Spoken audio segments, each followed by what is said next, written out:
All warfare is based on deception.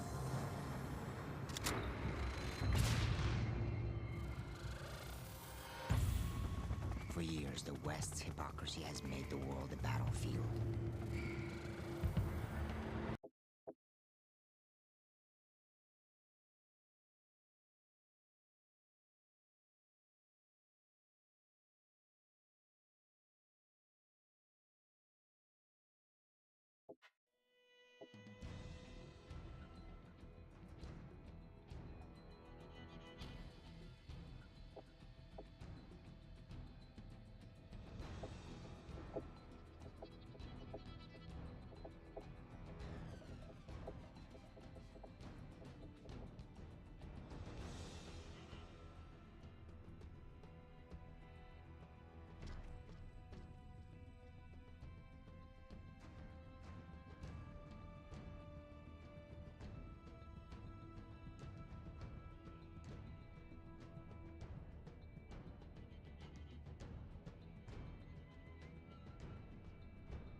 I need to clean this shit up.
taking the lead.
Heads up, enemy UAV spotted.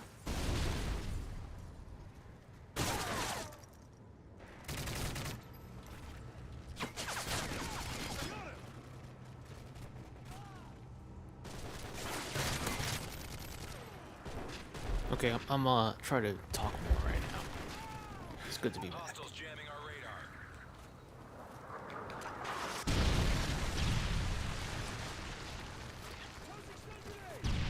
Enemy AGM online. Come on. How are they doing this much damage to us already?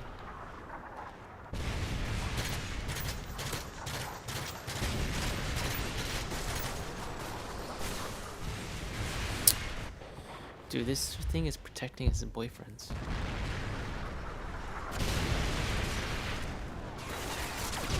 Fuck this.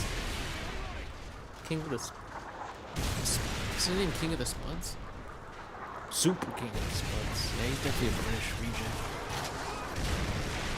UAV online. Enemy payload incoming. This fucking motherfucking Jules, bro. Enemy is jamming our radar. This bitch thinks she's so fucking fire, bro, when she's probably using mods.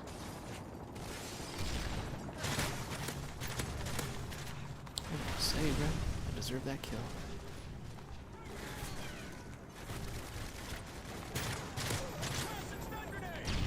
Fucking motherfucker. Fucked you up.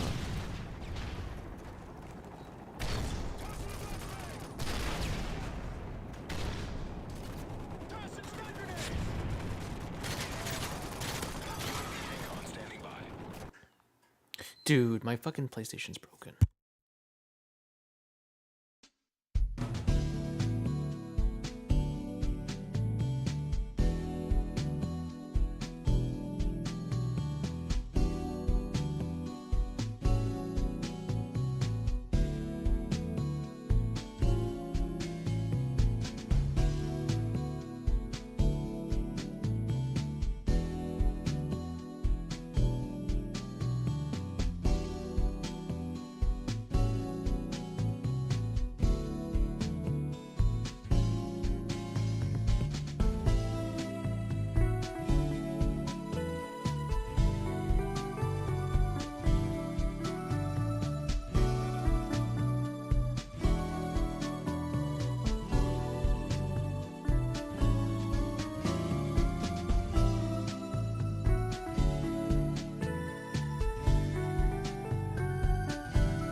I'm gonna try to play this game, and then I'll react.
Team deathmatch.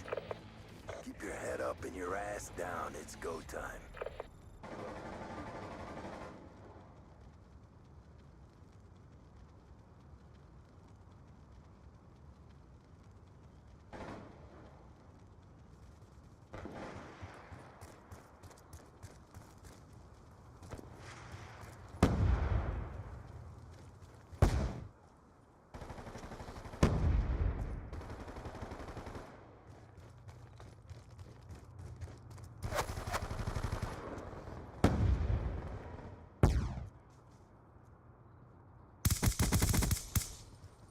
We've pulled forward.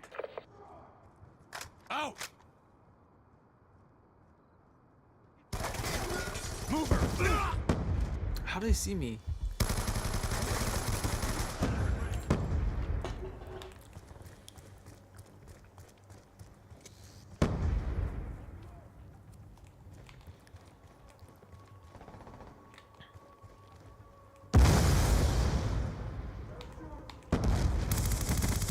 Friendly UAV inbound. He's out!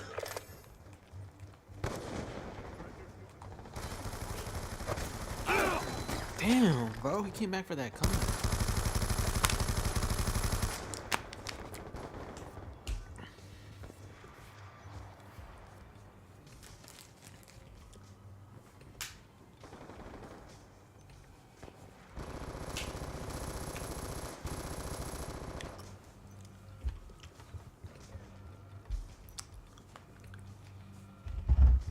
Eating grapes.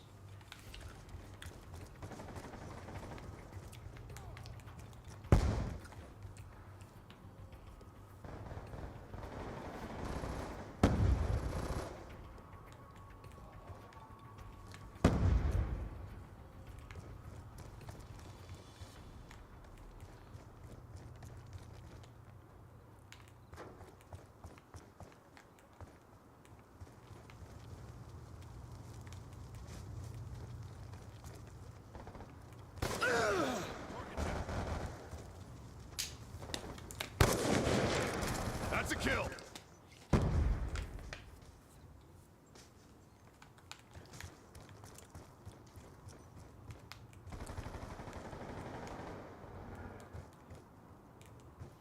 Hostile UAV above.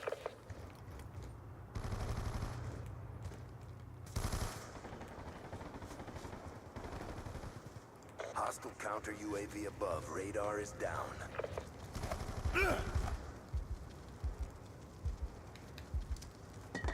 Concussion out. Got a threat. Dude, they're all just camping. Bitches.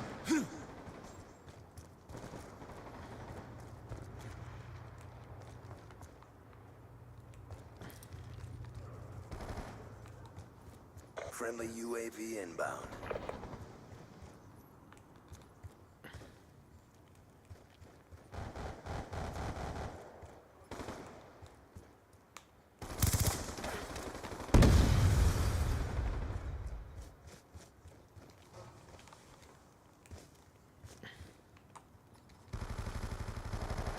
Shut out. Friendly lightning strike inbound.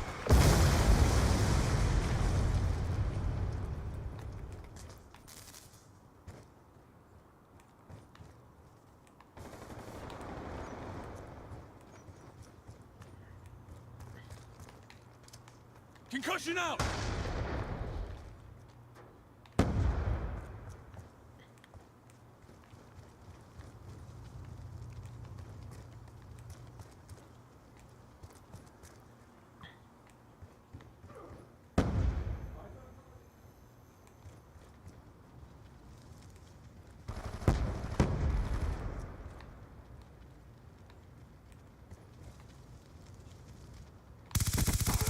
Kill confirmed.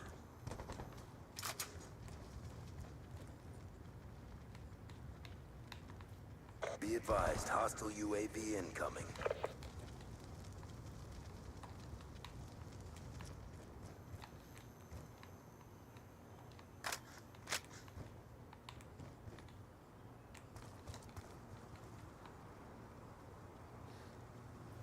Hostile counter UAV above. Radar is down.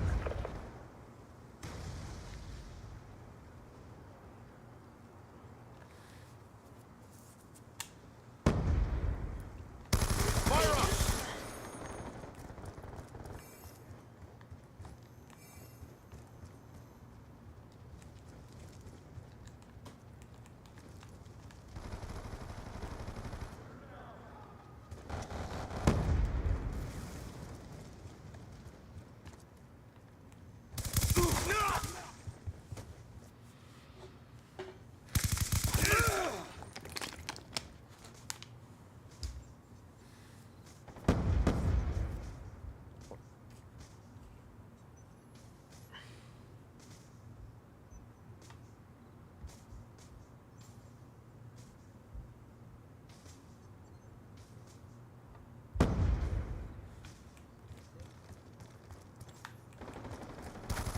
Moving with weapon. Friendly UAV inbound. Tricked his ass. Fuck you. Tricked your ass Threat again. down. Oh, I thought I had golden loot there. All I had to do was keep shooting. This guy pulls out his tryhard MSNC.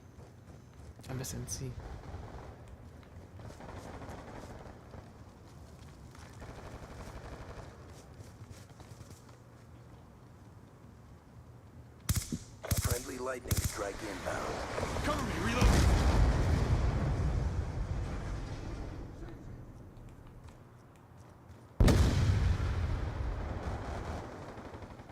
Want to get paid? Move it.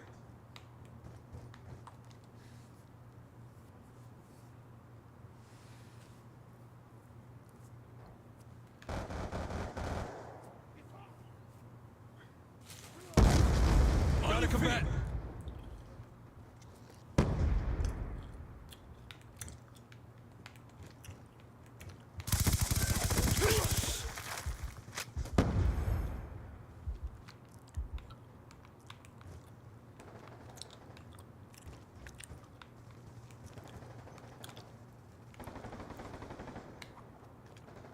Fuck. New mag.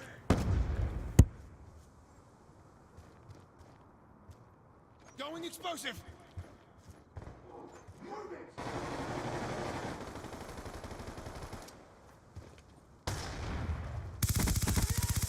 Dropped him.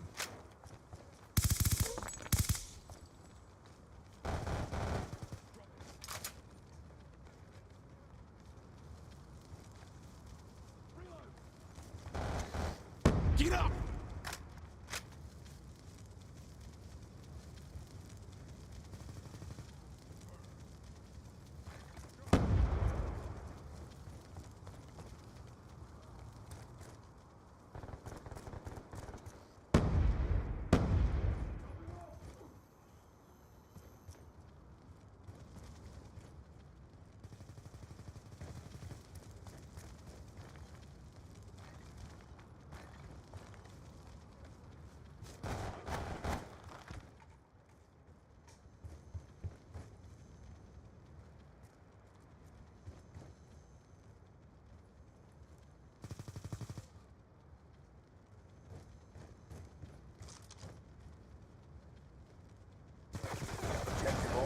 Wanna get paid? Move it!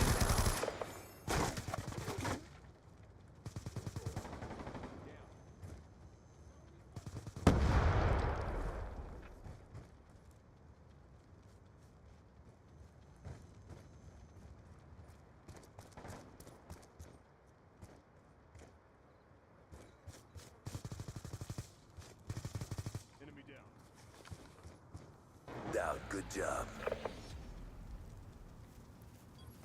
My bad. We won though. I'm probably gonna play video in a little bit.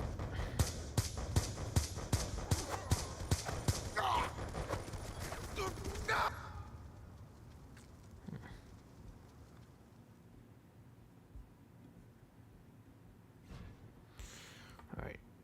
Ignore this for now. I'm gonna put it to the side. I'm gonna show y'all what I'm reacting to in a little bit.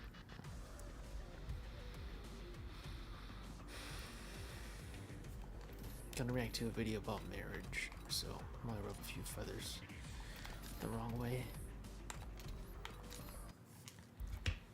First, let me go on zombies. Well, who knows? I might rub my feathers the wrong way, but we're gonna find out. We're gonna discover this from the reaction folder, right?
Should I invite another person or should it be solo? I'll see. Time to open, by the way, my browser.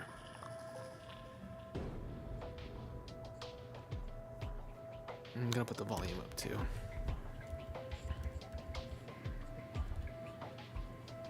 Okay. My bad. Reaction folder on. The biggest scam of our generation. This is the video we're gonna be reacting to, okay? Let's see if it shows up the way it should show up.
Alright guys, sorry for taking too long. Let's play this video while playing games. Young men, we're just gonna cut right to it. Find a woman, fall in love, get married, have more children than you can afford. You should get married as young as possible. Yeah, get married and have a ton of kids. Well, now they say grow up and then get married. And in the past, they said get married and grow up. You know what else they did back in the good old days? They actually had standards for women, and therefore men received a modest, silent, submissive, and virtuous chaste virgin on their wedding night. But now, those rules don't apply. The message is clear. Men have to man up, stop being scared. Literally, it's all on us. Even though celibacy rates are climbing, men are also very productive. Probably more productive than a lot of times in history, than the past. Despite our wages falling or being stagnant. So, all that paired together, what the fuck? The fuck are we getting? Honestly. We're not being the whores. It's like the top 5% making all the whores. Like, what the fuck? Yet women be called saying men ain't shit, men are sluts. Get the fuck out of here. Look at the celibacy rates. For men, it's increased, let me see, like twofold? 15%? I think women like 5%. Not as much. And remember, these are underreported, probably underreported for women, so, you know, they probably have more of a reason to lie about their body counts. Or when the last time they got laid. They probably more, you know, to lie that they're a virgin. Look at fucking Akasha Singh's girl talking about she was a virgin. Everyone knows she was lying, so... You know, definitely think about the Hawthorne effect, right? If that applies to surveys. People lie about that. And then men are the ones who tend to overrate it. There's plenty of incels that fucking lie. I hate to say it. I knew this Asian incel. I won't say too much, but this dude was saying he fucked every girl every Thai girl in the area. He said it's been smashed by him. I don't hear about him getting... I was talking too much shit, but I don't hear about him getting any emotion. It's fucking gay as fuck. Alright, I'm gonna lock in. But we don't see him get no emotion in functions or any of that shit, and he doesn't even have nothing on his phone. He doesn't do that shit. But he say ever fuck every girl in the area. Every Thai girl. I don't think so. All due respect.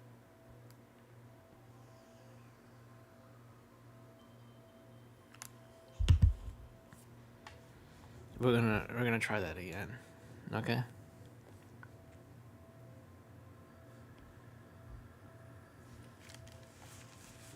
Anyway, let's do it again.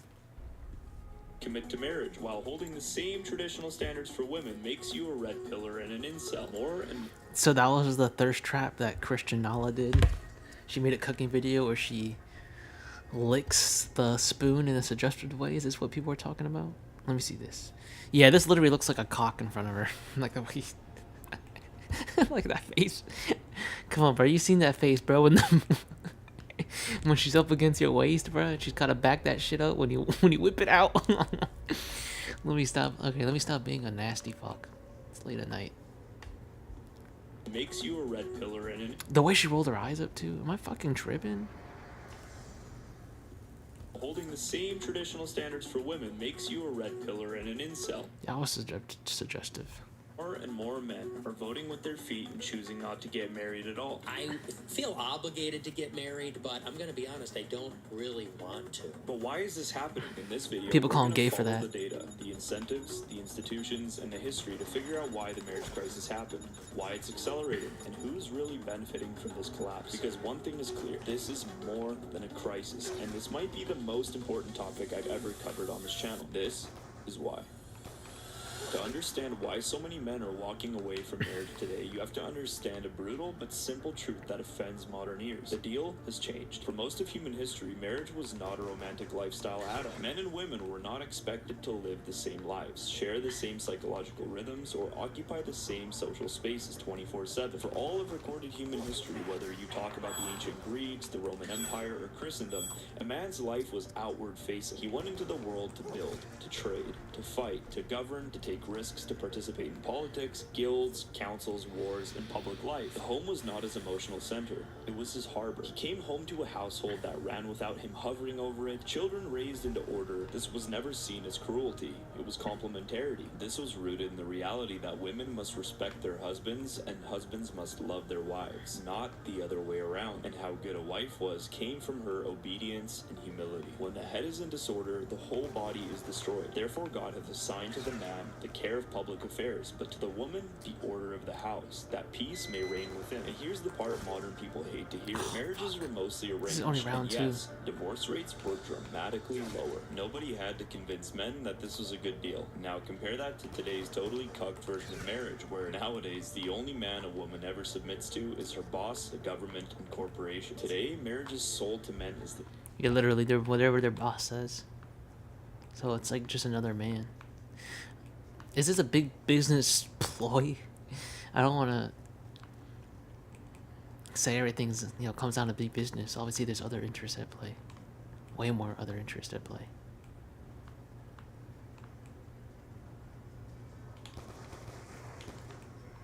The fuck was that? Who's hitting me? How did he catch up to me like that? This is ridiculous, dog.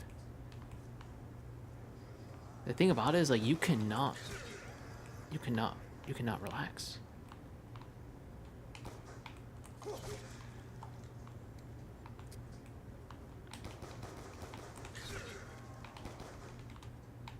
Keep watching my back, keep watching my back.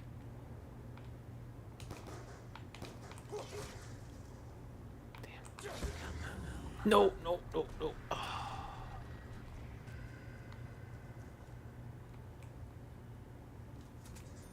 Dude, I don't have enough, do I? I might be fucked. You will work full-time in a system that already drains you, then come home, not to rest, but to pick up the kids from school, run the second shift, and negotiate. Negotiate feelings, negotiate who's cooking dinner, negotiating why you don't want to stay in and watch a Disney... Seriously. Dude, domestic life does sound a little depressing sometimes. Like, as if you have fucking negotiation? Negotiating terms and bullshit, bro? Like, come on. All the time? That shit's boring, annoying. Fucking, you don't want to play fucking UN bullshit? Dude, how did he do a double hit on me?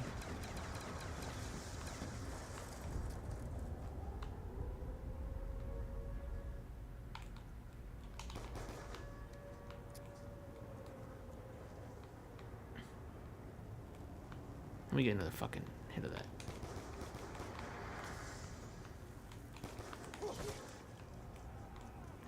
Unfortunately, I gotta do it, bro. Shit. See this shit? Dude, please don't be a zombie in the way. Good, good, good, good. Hide the bomb there. Alright. See if this one could do better. Yes, right there. That was right underneath his feet. And is it damaged? Yep. Let me see, hopefully. Oh, shit, crawler.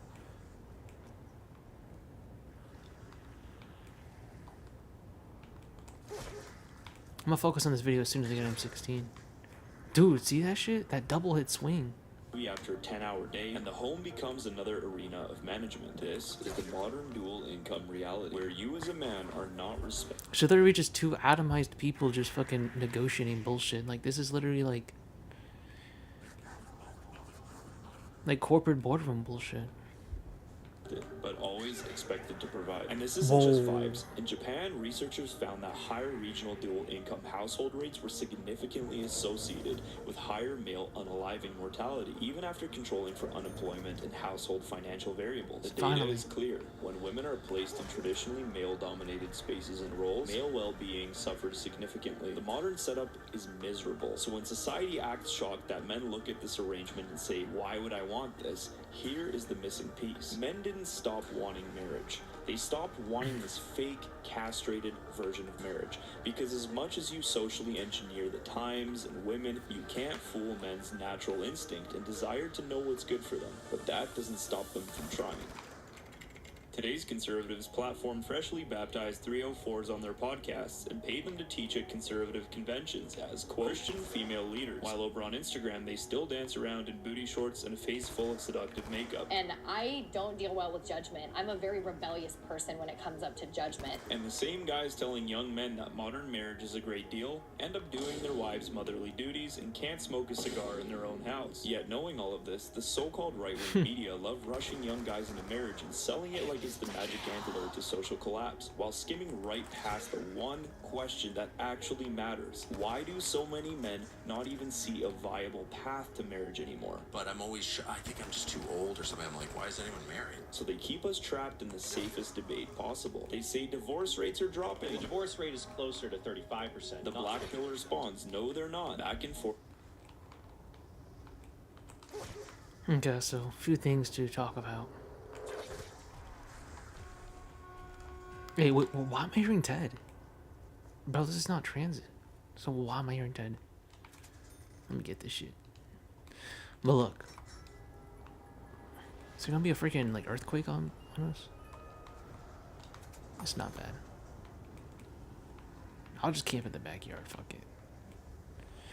But, I gotta go back and want to say, yeah, but so this Trent Horn guy, like the Catholic Jewish guy, his woman on a podcast was talking about how she felt an attraction for, well, she was developing an attraction for another man, basically. Openly said that shit while married, because she spent so much time. She was just trying to make the case that women shouldn't be too much around men or something, and yeah, she was just, that was her example. I was like, what the fuck, lady?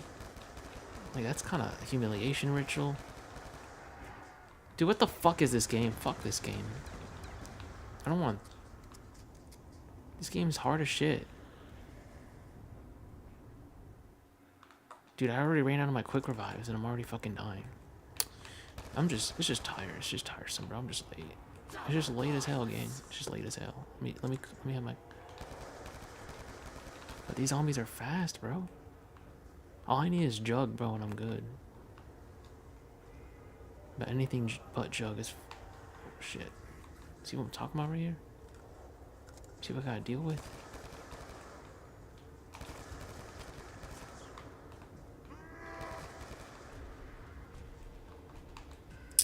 Yeah, I need ammo. Now I gotta go. Forever. Like, if we just win the divorce stat argument, suddenly the West starts having babies again. But here's the darker truth that both the neocon right wing and the red pill and black pill grifters get wrong. Divorce isn't the bottleneck. That's just the topic that keeps ad revenue flowing and keeping female audiences at bay. The reality is that even if divorce rates magically hit 0% tomorrow, even if you banned no-fault divorce overnight, you still wouldn't get a marriage revival, because the main obstacle is not legal risk. It's match scarcity. It's a widening gap in worldview and life goals, especially as huge numbers of women have radically moved leftwards and career first, while men's expectations for what a wife is haven't moved nearly as much. What has shifted, though, is the female formation. A lot of women have been trained to treat marriage less like a vow of mutual sacrifice and more like a lifestyle accessory, and the reasons for that are much more sinister than you think. Literally. That's literally what it's like. So me and my partner, so this is all about my life and my partner. It's like they're literally like an accessory, and they came in, but that's alright. When they came in, and they blast them all the time online and humiliate them.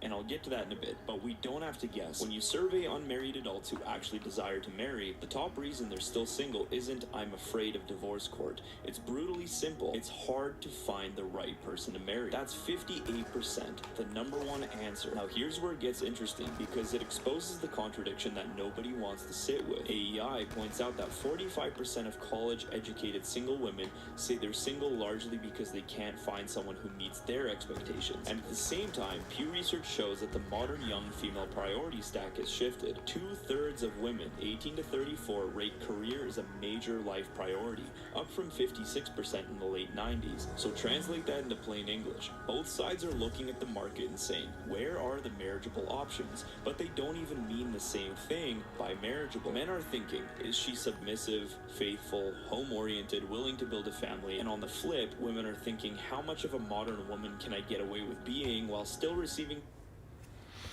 So it's like basically they just want to be. Ooh, let's go. That was a blessing. That was a blessing. Yeah, they love acting.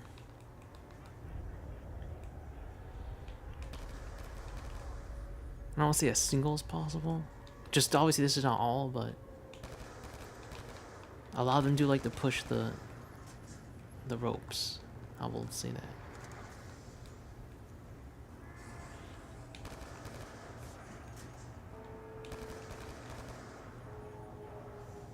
I gotta do probably a lot more running, don't I? Oh, what the fuck?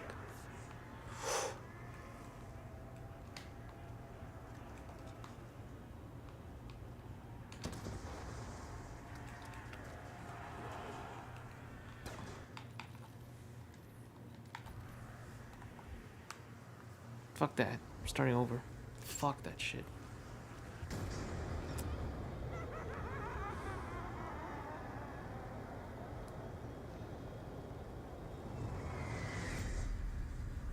Why is this shit fucking difficult? Anyway, let me finish this. Benefits of a traditional husband. Marriage and kids is way more important. If you really believe that, then why are you here working on your career? You're not making any sense. Does he look good on my IG posts, support my modern expectations across status, lifestyle, and career ambitions without limiting my modern individualism? And the boomers act shocked when nothing connects, which is why this whole just get married script starts sounding less like leadership and more like a grift. So let's stop chasing the decoy. Let's talk about the bottleneck.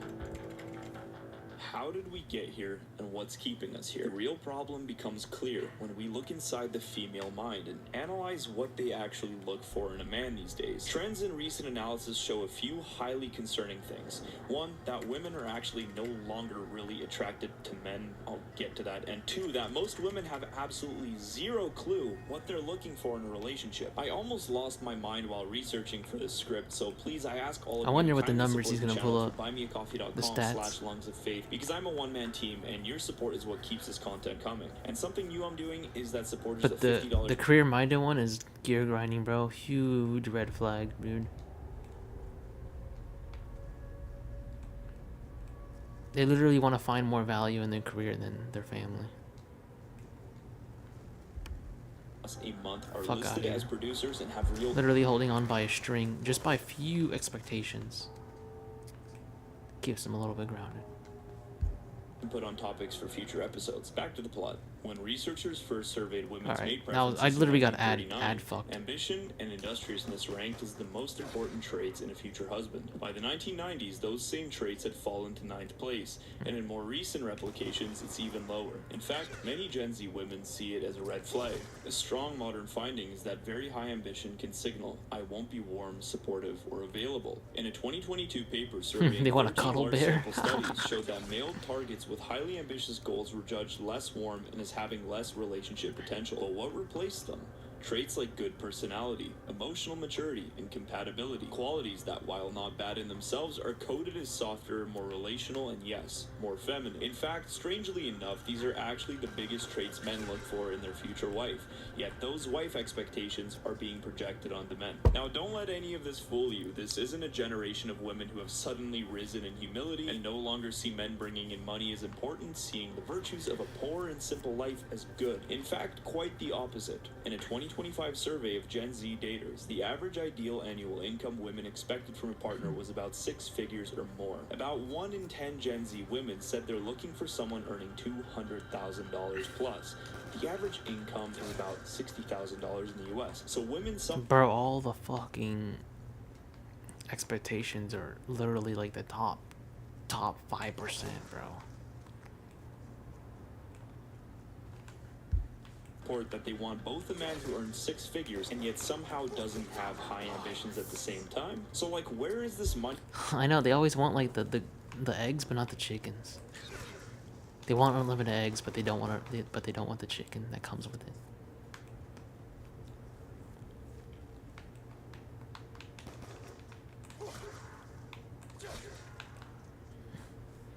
So they want a fucking person with so much fucking money. I mean, what are they looking for? Like a soft nepo baby? I think that's like the ideal person for them, like a softy nepo baby that doesn't do shit, smokes weed, watches Twitch. I don't fucking, cause they want the freaking this. Wait, where's the quick revive?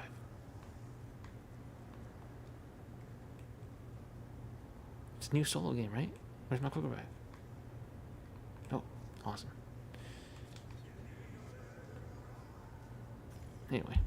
Going to come from? How are we going to earn 6 figures in a year in 2026 while not having either a big growing business or selling drugs? Why do we even survey them at this point? I think this is selling drugs. I'm geeked.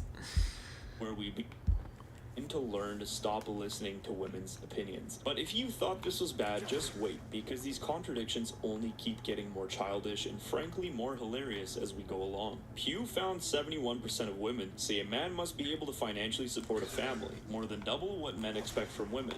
And I mean, it makes sense, but now this is where, while doing the research for this script, I think I started developing gray hairs. Get this. Women are also 2 to 3 times more likely to reject a partner who earns less than they do.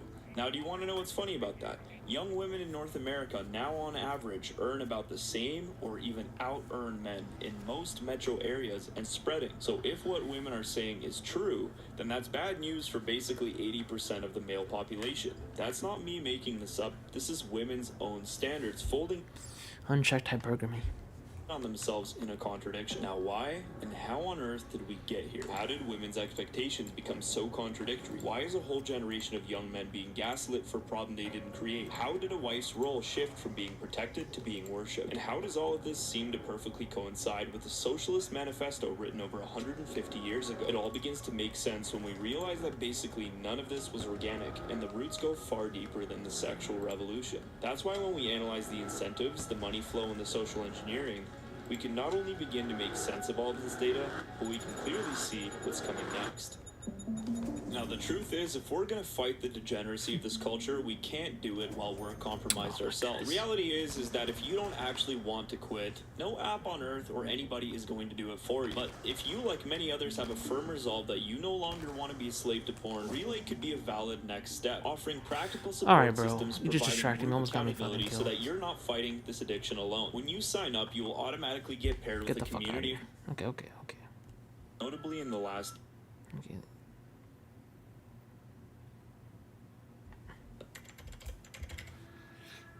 Over the last century, and most notably in the last decade, the mainstream has been carefully engineering and rewarding a very specific male archetype.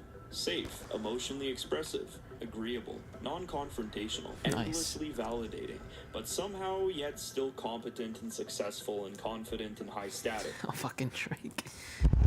Guys, I'll be right back.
The YouTuber, yo, it's good to see you, bro. Oh, I have to use the restroom real quick.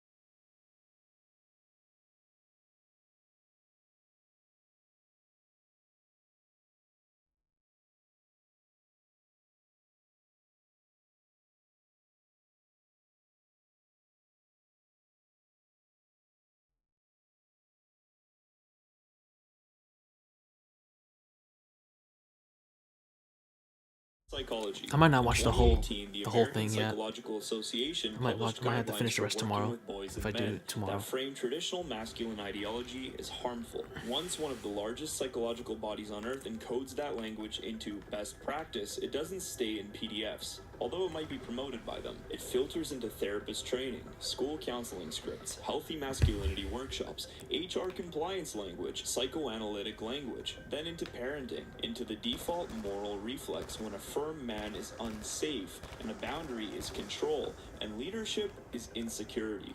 Then pediatrics piles on. The American Academy of Pediatrics has openly pushed parents away from spanking and towards positive discipline. So a whole generation grows up in a world where authority is negotiation, correction feels like harm, and consequences are treated like trauma. Whoa. Then the NGO layer Gold. industrializes it.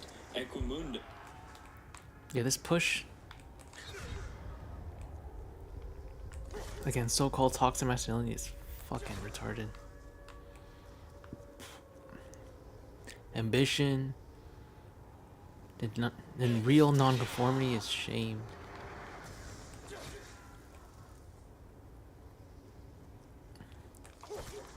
It's so dumb. Formerly Promundo, runs the Caring Keep Masculinity forgetting to Fund, which receives unpress the $20 pause. million from Melinda French Gates via Pivotal Ventures in 2024, supporting global programs. But it's just so fucked. Just want us to be fucking stupid gooners, basically. Not reaching for the stars. Not fulfilling our telos of being masters of the universe. It's too toxic. To promote men as caregivers and counter traditional masculine norms. That's a lot of money. Global Fund for Children pushes boys beyond bias and healthy masculinities. Jewish? American World Jewish Service. Why am I not surprised? Backed by major UK public funding. Fucking psychology too? All that fucking bullshit? $56 million into 1,000 plus organizations. Add in big name funders like Ford, Open Society, and Foundation. That's another fucking Jew, and then on top of that, the humiliation ritual where they take the Jew, the non-Jew company, like Ford, that used to be anti-Semitic, and then they just make it push a Jewish cause, just like that. Nah, I might keep these pistols, man. Fuck that. I just want like a monkey bombs or something. Bitch. Chanel. Now, keep some of these names like Open Society in the back of your mind because they'll be relevant later. And here's the punchline. What looks like millions billionaires, of groups man, is often one big funding pipeline. An OECD report in 2021 notes that 10 major foundations account for 97% of cross-border philanthropic giving to gender equality in developing countries.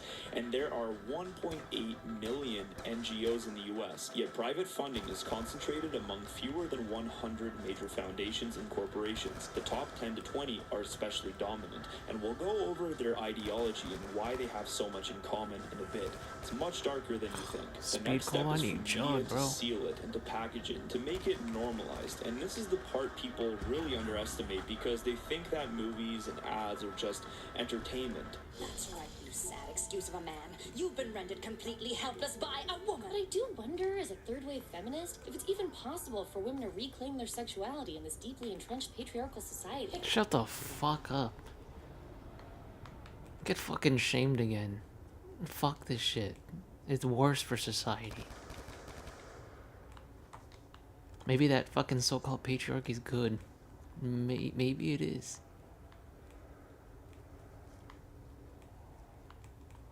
If it's a safeguard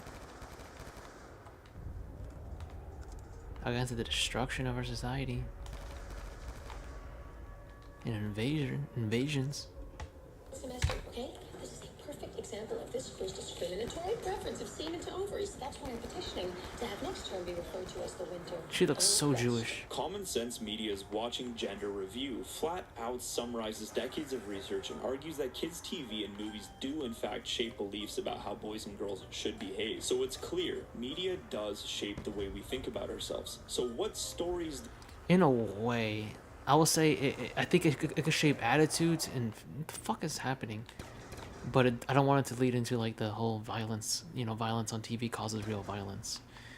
What I will say, it could probably shape attitudes, but I don't think it could force actions, if that makes sense.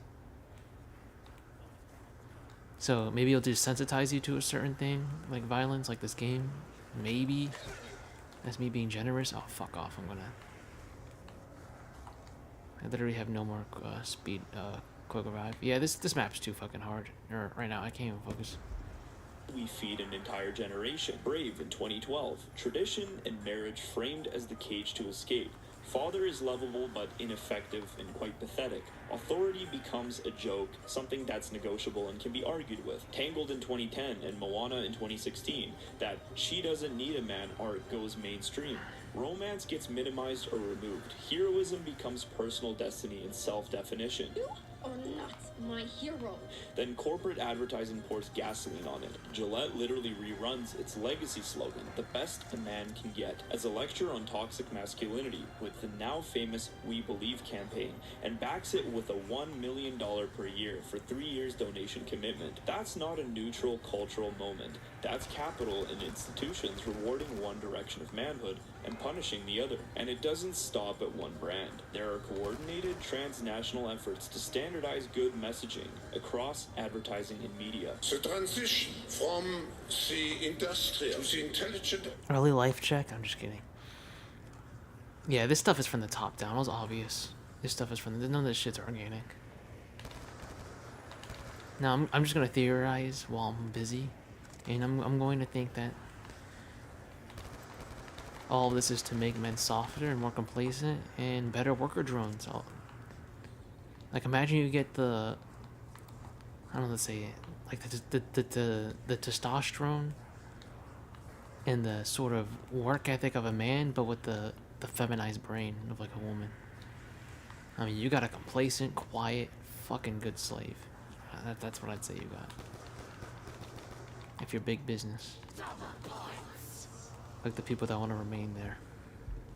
She's occurring at an exponential pace. But what does this mean for our mindsets? Do we in fact need to reset our mindsets for this future, a very different future? Because maybe what we've learned so far isn't going to be so useful. We are missing in our society two fundamental pillars. It's truth and it's trust. The UN Women's Unstereotype Alliance explicitly targets all media and advertising content, and UN Women reported global memberships around 240 companies with 12 national chapters. Now zoom out and connect it to propaganda mechanics, because this isn't new, and we don't have to look any further than Edward Bernays. Dude. Most people listening know who Sigmund Freud was, but for purposes of this discussion, who was he? For this discussion, he was Eddie Bernays' uncle. He was the man who told him exactly how to understand human psychology and how to use it. And while Freud was using psychology to try to basically free people from their emotional bonds, his nephew took a different lesson from it. He used psychology and understanding why people behave the way they do to help tie them to his clients. Fuck this game. I can't even go past this thing. I can't even go double digits.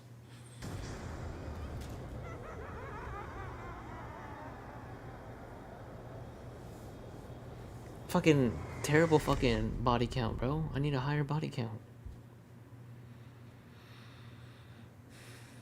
Fuck. modern PR, or basically every modern corporation, utilizes his principles, and he explains to us that, quote, women are just as subject to the commands of invisible government as are men, and then immediately describes how industry can create demand by persuading a popular actress, pushing the idea through media, and reorganizing supply to meet it. The plain English is this: if you can route social Oh, I think this is like a thing, but campaign by the cigarettes.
Alright, had to fix that stream. It's just shut off for some reason.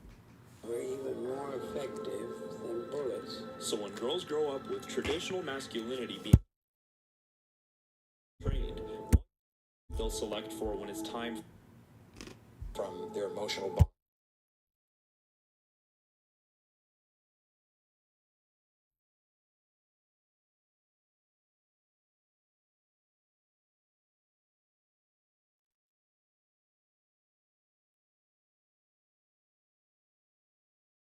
utilizes his principles, and he explains to us that, quote, women are just as subject to the commands of invisible government as are men.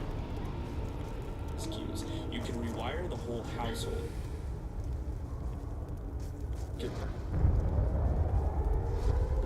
found that ideas were weapons and were even more effective than bullets. So when girls grow up with traditional masculinity being pathologized, mocked, what do you think they'll select for when it's time for them to get married? They'll select for the safe man, agreeable, emotionally fluent, feminine, non-confrontational. I have to disagree with him a little bit. I think when it comes to the, if you're really good looking, when it comes to the upper echelon of men, like the 9 out of 10s or something, or the 8 out of, you know, the Chad lights, I think it bends a lot. Let's be real. The ones they want, they don't care if they're right wing or not. Very few actually do.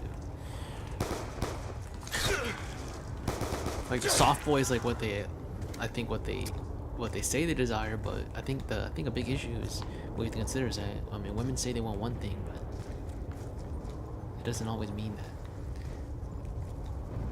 But they do another, especially when it comes to personality, at least the ones we can observe. I mean, there's things that they're probably telling the truth about, like height. They're probably not lying, and income. But personality and all that, fuck yeah, we see numerous examples of that being complete horse. Who won't challenge, won't correct, and won't impose limits, because that's how their father was. Yeah, I'm definitely gonna be motherfucking. I'm not gonna be a soft ass like that. There's I make boundaries about fucking.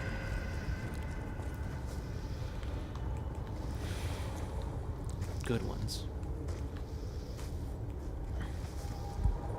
That's how their grandfather was, that's how everybody they knew was. And women always look up to the men in their... You know, but I'm not forcing anyone to ever abide by that, so if they want to leave because of that, good riddance. Life for examples, and that's how you end up with a generation of women that demand provider outcomes while being trained to distrust the traits required to produce them. One of the most jarring examples of the shift is recorded in our media outcomes. In the 1980s, actors like Mel Gibson, Sean Connery, Tom Cruise, Richard Gere, and Brad Pitt were ranked as the most attractive men by young women. They all happen to be traditionally masculine men with rugged, unkempt looks, playing action star roles heavily associated with leadership, danger, and risk-taking. Fast forward to 2025, where females were asked to pick who the most attractive men are. Guys like Pedro Pascal, Timothée Chalamet, and the current sexiest man alive, who is Jonathan Bailey, who made history as the first openly Skittles recipient of the title. So get this, Skittles the recipient? most attractive... Wait, isn't that the dude that, is he Dr. Henry Loomis? Was he that guy? From Jurassic World? He's a fucking retard who literally said a fucking mosasaur was a dinosaur? Fucking idiot. People can't write smart characters anymore. What a fucking joke. I'm not a fucking scientist, but even I fucking know that fucking... the mosasaur wasn't a fucking dinosaur.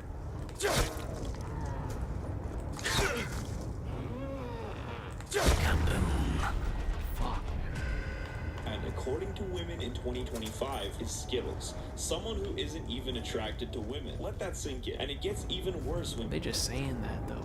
I feel like they kind of are. I mean, the Timothée Chalamet is a true thing. If you just look at the facial harmony, like, I mean, they're all handsome. Pedro Pascal seems astroturf though. Look at the characters they portray. And I want to have you introduce yourself. Let's see your nails. Oh, yes, of course. Oh my goodness, come on. Pedro Pascal has even taken on the title of Daddy of the Internet, which is a title he happily accepts. Daddy is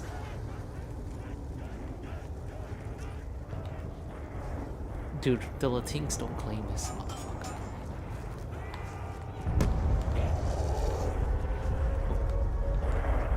Fuck, there's no joking these niggas, bro.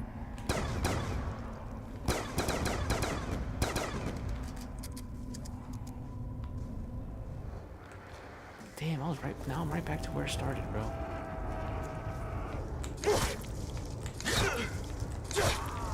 I gotta take one at a time, but when they jump me, bro, it's fucking excruciating. you know what I'm saying?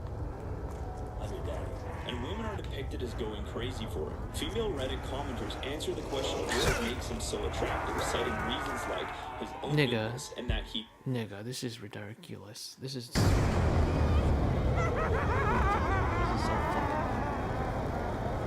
Why did I buy this map and go through hell?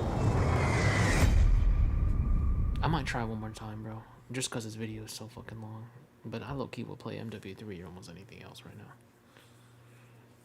Fuck this. But MW3 is broken now, as y'all saw earlier.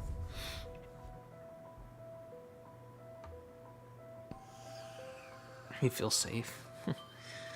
Oh, safe zone teddy bear goobers. Motherfuckers like that get cheated on. I ain't even gonna hold you. They get cheated on, bro. feels safe. I see it all the time. I want people to be safe and to be protected, and I want very much to live on the right side of history. Now these are just... Dude, the way he's holding his arms too and crossing them. Oh, softy. So performative, bro.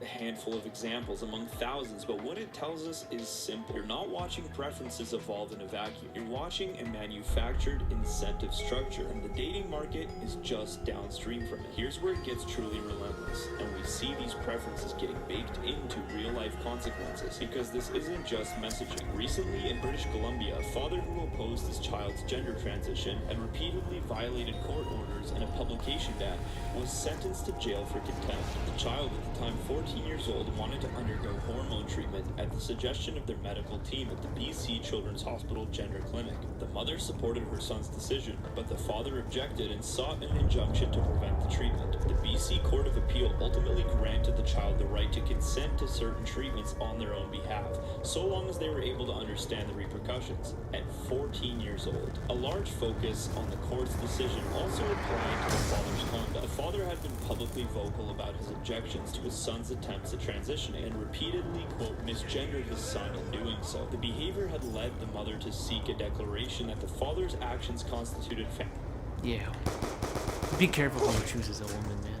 And even then, you just don't expect it, bro. Just fucking turn on you.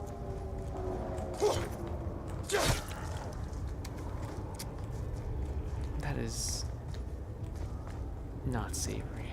That is, I mean, that is tragic, and it's not even the first story I've seen like that. The mother wants to put their kid on. on literal transgender treatment. A minor. Putting chemicals to change their body and their chemistries. Not even waiting or anything. And based on terrible research, that you're gonna put fucking chemicals that change your hormones and it can cause unforeseeable harm. I mean, especially with the most common type of surgery that's done to them. I think it's the one where they cut their titties off. Literally mutilating kids. Violence, which would have enabled her to obtain a protection order against it. Instead, the appeals court chose to issue a conduct order against the father, limiting his ability to speak about his child publicly. Further, the father was ordered to refer to his son by the child's Oh, hell no. Bro, this name in this fucking state. Can't let a dad protect their fucking kid.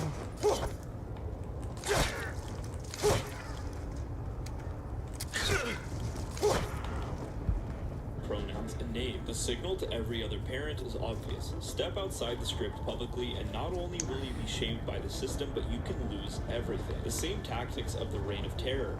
Fright is might. Take a real-life example of this fear made manifest, and even worse, it's in the traditional Christian sphere. The Hillary Crowder story illustrates this perfectly. She was marketed as the ideal trad wife in a high-profile Christian conservative marriage to Steven Crowder, a vocal advocate of traditional roles, no-fault divorce, and lifelong marital commitment.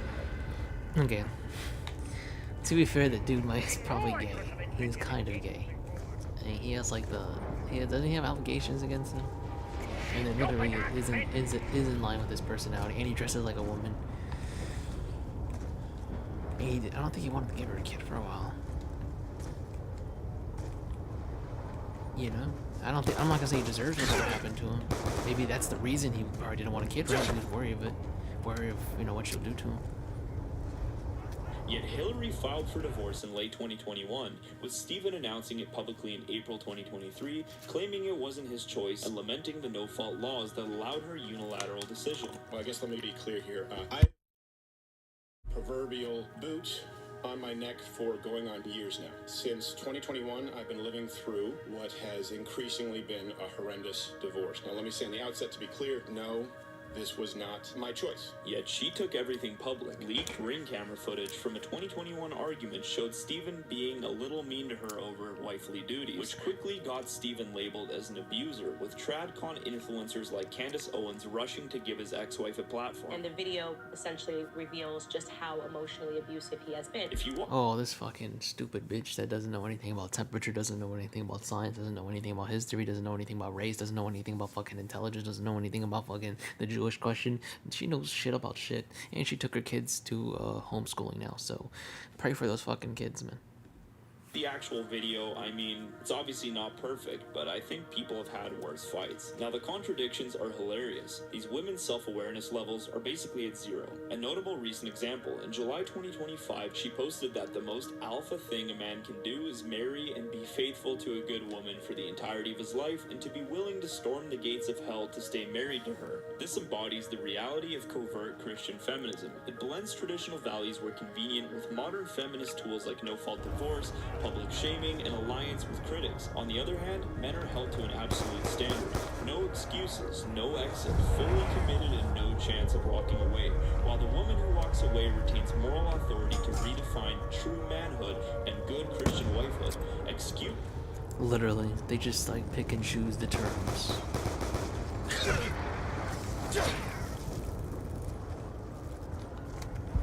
These are made for alleged abuse, allegations, reasons, personal unhappiness, but men's commitment still non-negotiable. We ought to storm the gates. That's the pattern. Selective traditionalism plus modern tools. No-fault exit, public shaming, and moral authority after walking away. So by the time we're talking about dating and marriage, you're not dealing with preferences. You're dealing with formation. And don't worry, the next generation of Hillary Crowders is brewing. All you have to do is scroll a Christian dating app as a man to find the glaring lack of marriageable women. You'll find profiles labeled as, quote, very conservative and, quote, weekly mass attendee, paired with photos indistinguishable from mainstream Instagram hoe culture. Bios full of Oh my goodness. Oh hell no. I think I went on the Christian app a long ass time ago. I was like right out of high school, I think I did. That shit was ridiculous. A lot of them were like 30. I think there's divorced ones too, but a lot of them were 30. And you can tell by some of the photos, like, looks like they're just done having fun, bro. They just want that provider more. I think there's a conservative one. I mean, that shit sounds funny. Somebody should use that one. My friend should use that one. Like, quote, my love language is physical touch. These are really weird standards to have as a traditional Catholic. But instead of recognizing that traditionally masculine men actually want traditionally feminine women, these same women go online to complain about it. Where are the girls finding good Catholic guys? And one responds, for real, girl, the one practicing Catholic man I know has, quote, take the red pill as their Instagram bio. Bro, exactly. All the Catholic guys I see online are those types of guys, which is so repulsive. And since I highly doubt... To be fair, take the red pill in your bio. I mean, unless it has to be ironic. It can't be that based, but... Fuck. That these Catholic red pillars in question are vocal advocates of polygamy and sexual degeneracy, as though they're contrary to core Catholic dogmas, it's safe to assume that what these women are critiquing as the red pill is really men who demand submission, femininity, and traditional values, which are actually core Christian values. They won't admit that they just don't like Christianity. The same thread later vindicates our suspicion. Quote, Catholic men are too rigid about gender roles. They don't want their wife to have a career or travel. It's easier to... Oh my goodness, here we fucking go. Look, but it has a downvote, to be fair. That's actually a W.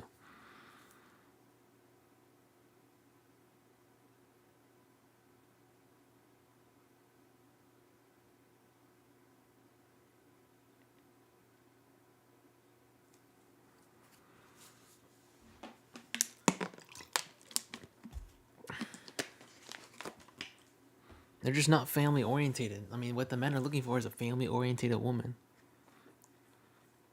who is nurturing to their children. Protestants than Catholics. Others add, directing them at men, be careful that you're not looking to be served. Quote, men need to cook, clean, and change diapers. Household chores aren't masculine or feminine. So one thing is clear. The octopus of Marxist thought has spread its tentacles to all of the corners of society, even the most traditional. Now, at this point, you're wondering, who benefits from all of this? Why do these global elites, NGOs, think tanks spend so much resource and so much money on changing women's worldviews, and specifically white, Caucasian, ethnographic European women? To understand this better, we need to go back in time, before World War II, before World War I, and actually before the 20th century entirely, because when the socialists and sexual revolution declared war on the family, it said that the end goal was to replace the father with the state, to monopolize power and to maintain a tight grip on society. Fuck, I got distracted. Fucking faggot. Fucking in the fucking house. He's a fucking man piece of fucking shit. I need to get the... George Bernard Shaw, the founder of the Fabian Society, one of the most influential socialist groups that has influenced geopolitical entities such as the World Economic Forum, the London School of Economics, tells us the plan himself. Quote, the only fundamental and possible socialism is the socialization of the selective movement of man. End quote. Bro, there's no fucking movement. I'm done. After this, I'm done. Sort of Fuck people Newtown. who do not fit into it. There are an extraordinary number of people whom I want to kill, and I think it would be to make everybody come before a properly appointed board, and say every 5 years. Alright, this game is just entering a territory I'm not really interested in right now. 7 years, just put it there and say, sir or madam, now you would be kind enough to just... You can't just hold distance if you're not pulling your weight in the social book, if you're not producing as much as you consume, or perhaps a little more, then we cannot use the big organization of our society for the purpose of keeping you alive, because you're Life does not benefit us, and it can be a very much used. That was the mantra of the sexual revolution. And if you want an entire comprehensive video on the sexual revolution, go and watch The Biggest Lie We Ever Bought. That video goes into it in full detail. But the incentives are clear. Dissolve the family as a unit, gain influence over an entire nation, and exterminate by force or by replacement those who do not want to go along with the plan. H.G. Wells, another adopter of Fabian socialism and prominent global thinker, who openly called for the replacement of the private family with the state family, repeatedly emphasized that the future world order would require populations capable of collective obedience and resistance to individualistic fragmentation. And this wouldn't happen overnight. Although groups like the Fabians aligned closely with many Marxist dogmas like the idea that capitalism is a world system and that the general socialist movement is international and aims at overthrowing bourgeois rule everywhere, Fabians were not a monolith. However, the most influential among them were pro-international governance and imperial/national planning instincts, technocratic management, elite coordination, and later support for international bodies and world order thinking. While Wells criticized all religions doctrinally, he consistently framed Islamic societies as socially cohesive, in contrast to what he saw as the degeneracy and fragmentation of Christian Europe. His problem was never Islam's authority, it was who controlled it. To him, the Christian reliance on bishops and the papacy made it impossible to subvert the patriarchy. However, he saw the institutions of Islam as easily subvertible. George Bernard Shaw famously quotes, "I have always held the religion of Mohammed in the highest estimation because of its wonderful vitality. It's the only religion which appears to me to possess that assimilating capacity to the changing phase of existence, which can make itself appeal to every age." He wasn't praising Islam for being true, but for being easily hijackable and socially engineered, for being able to be used for its, quote, wonderful vitality and outbreeding the true enemy, which was always the Christian patriarchy. Well, there's no problem. If you have a gun, shoot him in the head.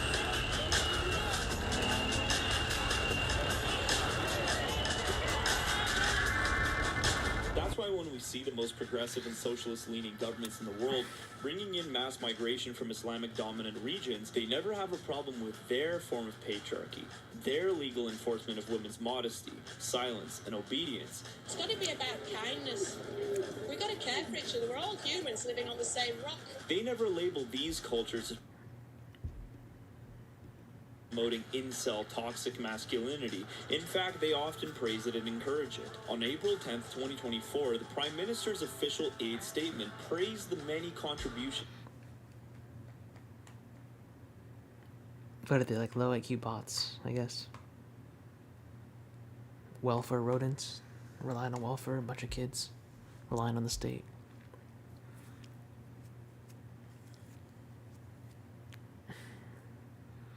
Yeah, they do go with the program. I mean, now it's like there's people opposing it more, the Jewish lobby, because of the anti-Israel sentiment. But even there, the vast majority support it. I'm pretty sure. Of Canada's just not to Israel communities, and said that they helped build the strong and diverse Canada we love and know, adding that, quote, "We will always stand with them." Canada also created and maintains an official special representative on combating Islamophobia, described as a champion to support and enhance the federal government's efforts in the fight against Islamophobia. The rule is simple. Patriarchy is only toxic when Christians practice it. When it shows up inside an imported bloc, it becomes cultural difference and a I'm saying protected class or a voting constituency. In the worst years, over 30 churches were attacked in these regions alone. You'd think this would spark urgent national action, but instead, Prime Minister Justin Trudeau poured gasoline on the fire, figuratively speaking. In 2021, Trudeau publicly stated that he understood why churches were being burned. One of my reflections is I understand the anger that's out there against institutions like the Catholic Church. It is real and it is fully understandable. And you don't even have to guess what the elite posture is towards Christianity. Jacques Attali, one of the most explicit public advocates of global governance, frames the core danger to globalism as Christianity regaining authority over thought. He writes that after, quote, 8 centuries of battles in Europe to win independence of thought from the religious, the threat is that Christianity wakes wakes up and starts acting like Christianity again. And that's why everyone gets this solution so bloody wrong. We've understood marriage wrongly for too long, and that's why everyone is talking past each other. The right makes an idol out of marriage, like we're going to time travel back to a clean little 1950s sitcom if we just shame the men hard enough. They practically start identifying a man's masculinity with his wife and kids when Christianity never actually teaches that. And the black pill nihilist crowd doesn't even have any sort of ethical framework to tell you what's good and bad in the first place. So one side worships marriage, and the other side worships despair and nihilism, and the system keeps winning. Let's start with the black pill before I rake the neocons over the coals. A lot of black pill observations are real. The incentives are completely broken. The market is distorted, and pretending otherwise is simply code. The black pill doesn't stop at diagnosis. It stops at nihilism. It tells you that this is just how it is. Adapt or rot. And that's exactly why people like Pearl are walking contradictions. They want to profit off of the raid, but they can't offer a moral endgame other than spite, clout, and endless commentary. She's so brain dead, Pearl. And then they sell you a lifestyle in the sickness. And guys like Clavicular, who inadvertently end up promoting the same exact agenda of the sexual revolution and the same kind of male I like him though. Image that these sexual revolution Marxist engineers wanted for man in the first place. Not really. I feel like I don't think he's that bad. I mean, he's just a go-getter, ambitious. You know, he's what somebody with people like what we were talking about with the NGOs are campaigning against. He's like one of the epitomes of it, and a contradiction to the girls want soft, fucking submissive men.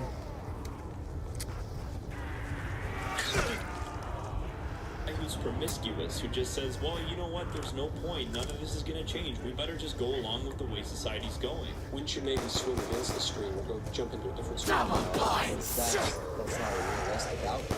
Is it not? So what, take away all the liberties that we've granted women to cause a lot of detriment to He's society? not wrong. We might as well adapt. Totally wrong, at It least. simply just ends in another contradiction. And here's the twist. When you actually read scripture and the fathers, you'd be shocked by how much Orthodox Catholic Christianity sympathizes with parts of the black pill without the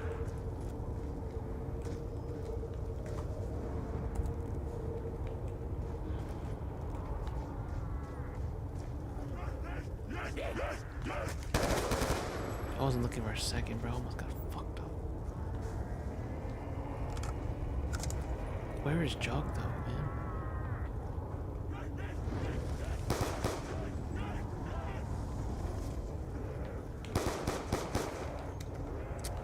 Anyway, let's see what the Orthodox Church is saying. St. Paul is brutally honest. Marriage is indeed good, but it's not ultimate. He explicitly holds up celibacy as a higher calling for undivided devotion to God for those who are capable of it. Christianity does not teach, nor ever has taught, that a real man must marry. It teaches something far more offensive to modern ears. A real man must be free.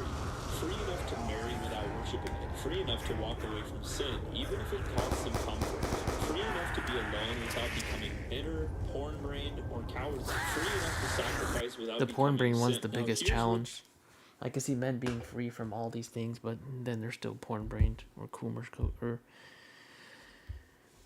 or susceptible to thirst traps, bro.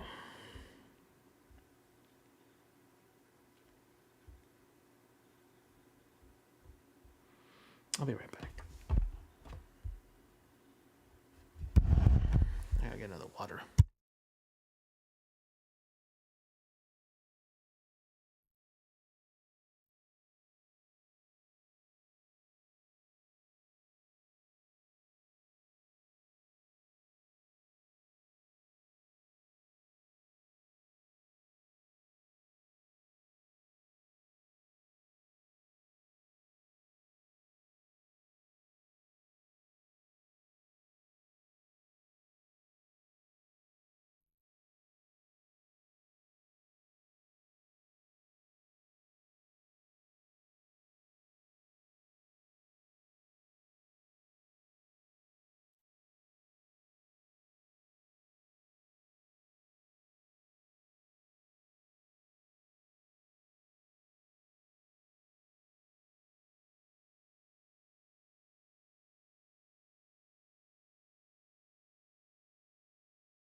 We are so close to finishing this. Thank you guys for whoever stuck through, man.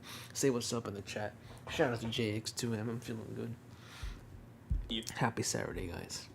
Cons and tradcons deserve the fire. They talk like marriage is the cure for civilizational collapse, but they...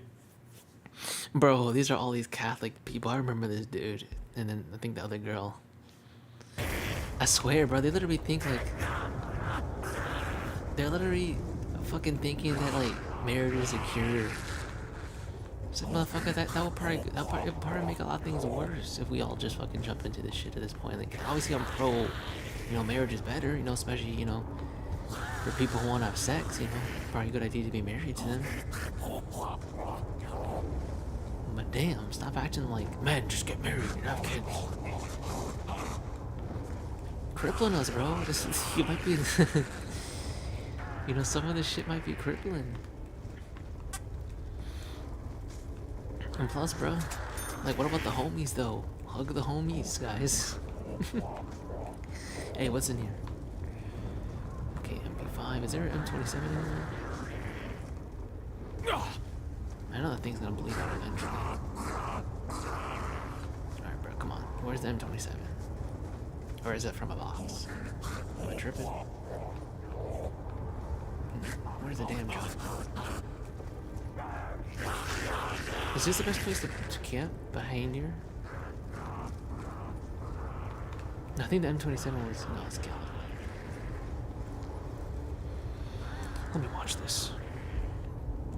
Refuse to confront why the collapse happened. They'll moralize men all day. Step up, man up, just commit. But they won't declare war on the incentive system that made commitment implode on itself. They'll do endless content about divorce rates, but they won't touch on the real bottleneck: formation, ideology, and the female revolt against Christian order. Because that would offend their own donors, their own audience, and their own self-respectable brand. So instead, they sell a counterfeit masculinity. A masculinity measured by female approval. Get the wife, get the family, get the picture-perfect proof that you're not an incel. They've turned the... That literally took the words out of my mouth. Like, just show that you're not an incel, basically, and get married. Get sex, get female approval. Some of them even use virgin as an insult. These Christian right-wingers. Into a status symbol, and when it doesn't work, when men get burned, they blame the men again. That's the trap. Blackmail tells you to give up, and neo tell you to submit to the system. Both capitulate. I wasn't looking. Fuck, man. Isn't that my last fucking one? I'm going to fucking torture that thing with a fucking knife, bro. To the ultimate Marxist plan for society. If you're gonna live in the world, learn to become successful in it. That could mean becoming wealthy. Dude, I think it's over. Invest, learning how to build an empire and influence. These things compound over time more than you think, and that always turns into political influence when it matters. Because the culture will not shift until men stop simping and stop worshiping marriage like it's required for masculinity. Women will not stop acting this way until the incentives change and men start telling them that enough is enough. So yes, at the end of the day, it does come down to men, but not in the way they've been preaching at you for years, that you need to change, you need to get more fit, and you need to make more money, but rather in the way that you need to change the way and tell these terrorists to shut the hell up. And that starts with the first revolution. No think tank can handle. Men who fear God more than women, who love truth more than comfort, who build households on order and not vibes, and who refuse to participate in a system that... Alright, not vibes. That was kind of cool. ...is fatherhood and rewards rebellion. Until next time, this is Lungs of Faith. Okay, so he's a Christian YouTuber. That was a good analysis. What the hell? You know, some parts maybe, I don't totally disagree, but I mean, I kind of have some pushback, but not a lot, bro.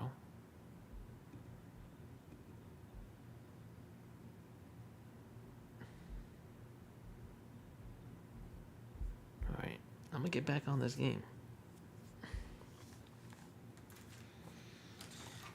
I'm screwed, I know I am. There's no jugging. If I get down one more time, I'm over. I don't think I'm gonna pass round 7. I can only hope.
Alright, guys, sorry.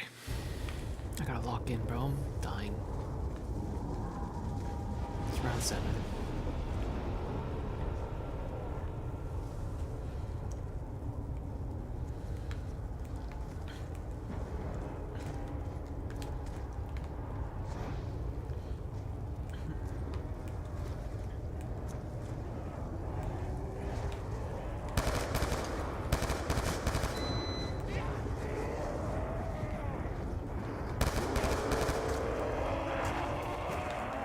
Told you, bro. This is fucking bullshit.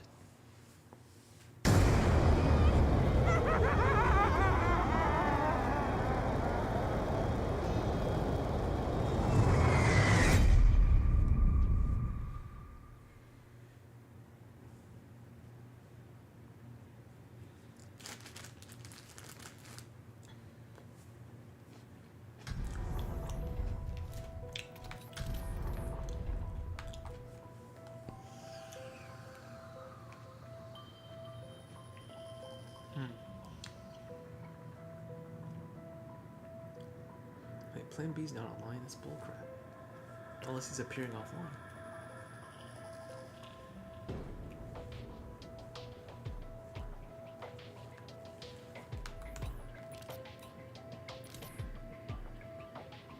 Yeah, it's not available. Watch.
Bro, it doesn't work.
All warfare is based on deception.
Hostiles on decks!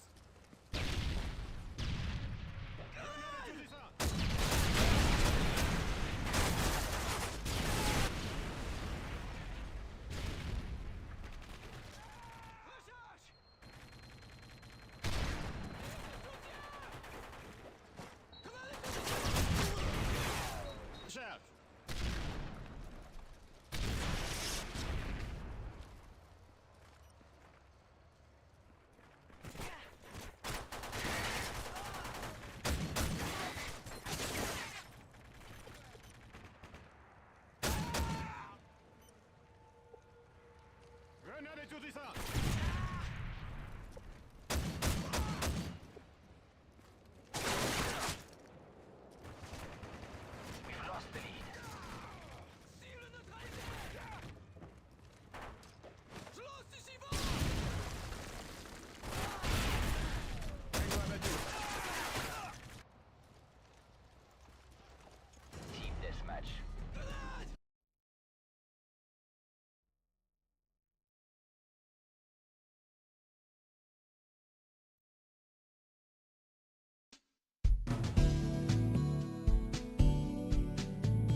Oh, I think we got them pinched right now.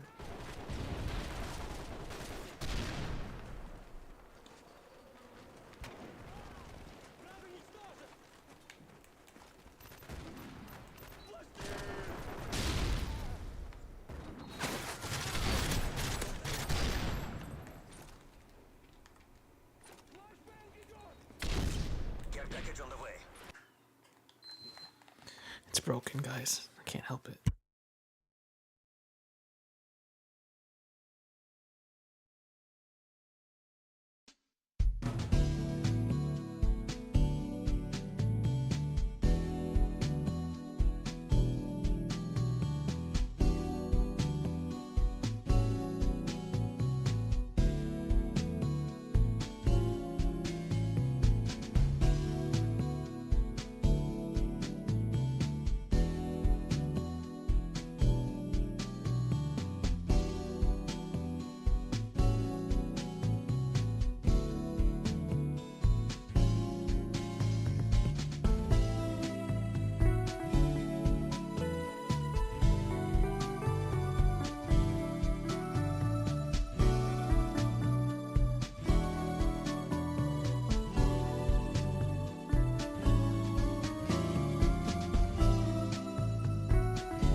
we gonna bring back infected guys?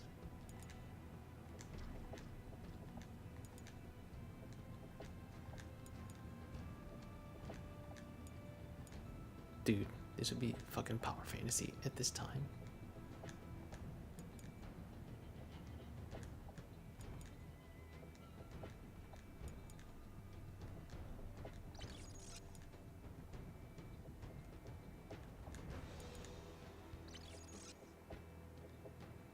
Oh, come on, you pussies. Why do you quit?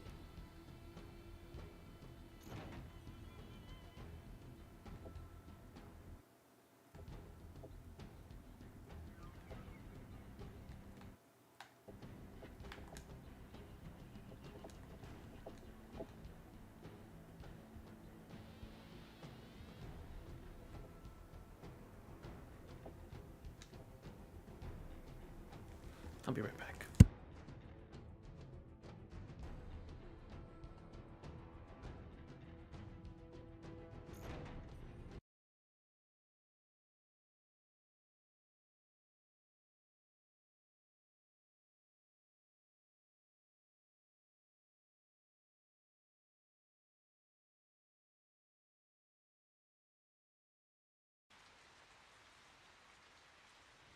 Let's do this.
Never mind, I gotta upgrade my M16. I wanna get gold on this shit.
Motherfucker.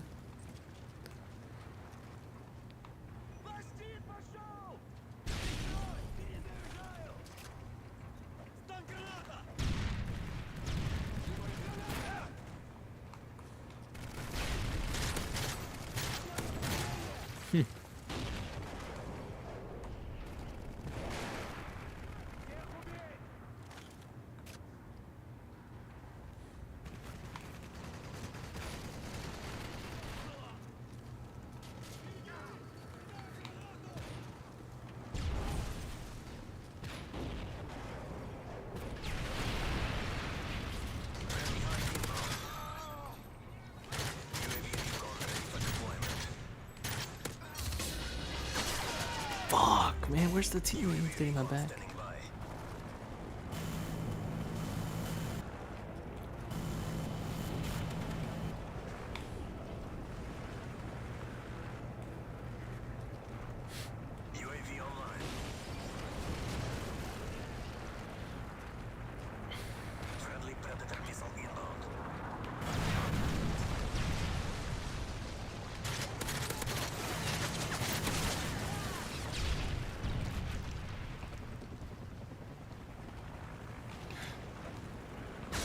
Fuck.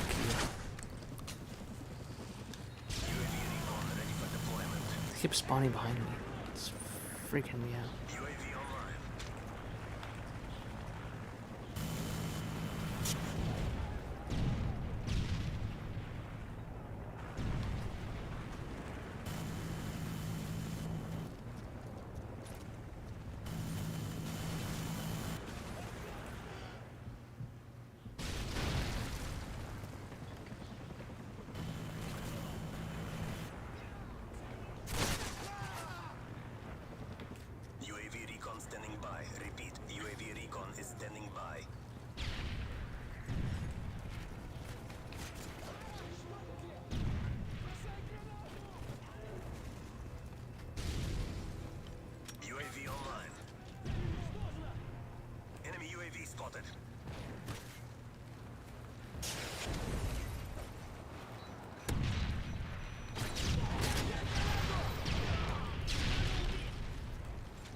Dude, it keeps turning off.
UAV spotted.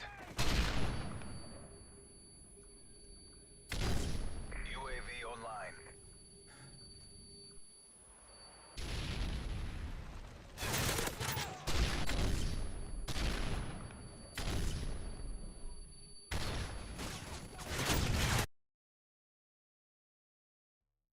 I think this game's unplayable now.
Bro, there's more players as it gets later.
I'm sick of this asshole. Get rid of him.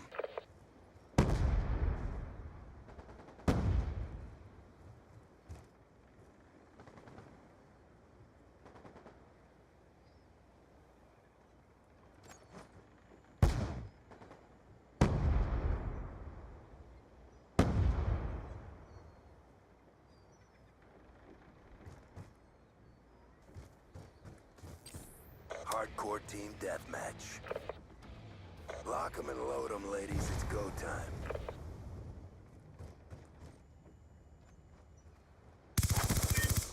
Yeah. UAV inbound.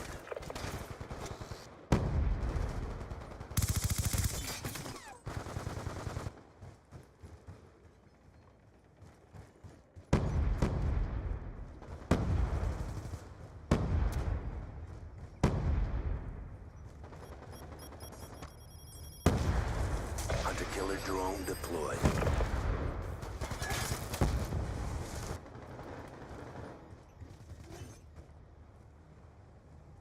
Hostile UAV above. Alright, I'm back. Friendly care package inbound.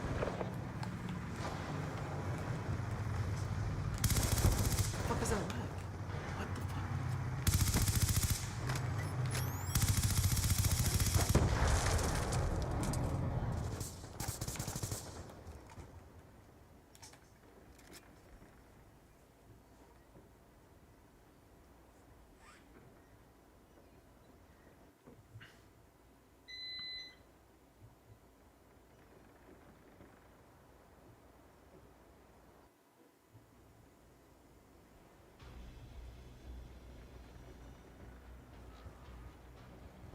Friendly Hellstorm missile inbound.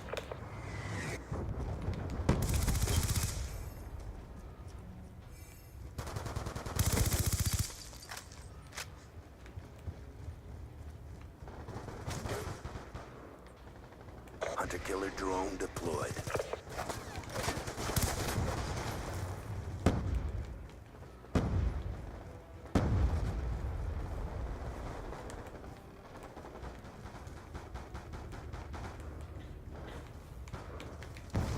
Care package inbound.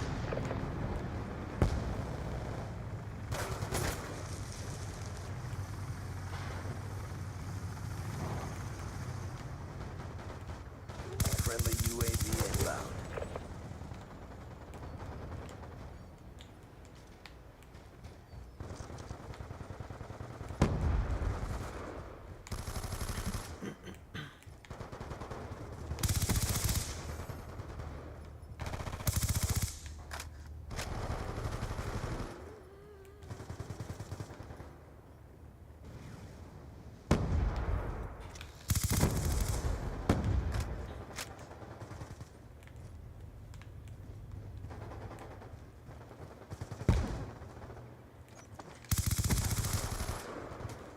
I'm sick of this asshole. Get rid of him.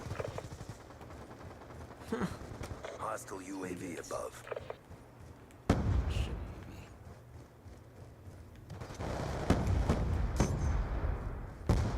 We're winning this fight.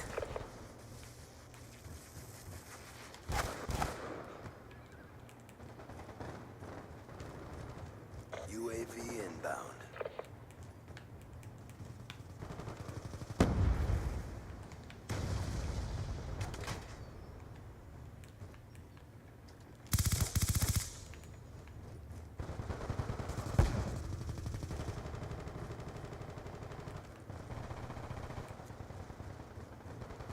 I'm sick of this asshole. Get rid of him.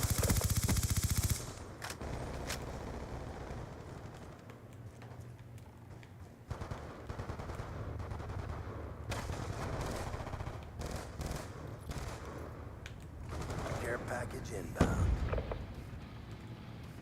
Big win, job done.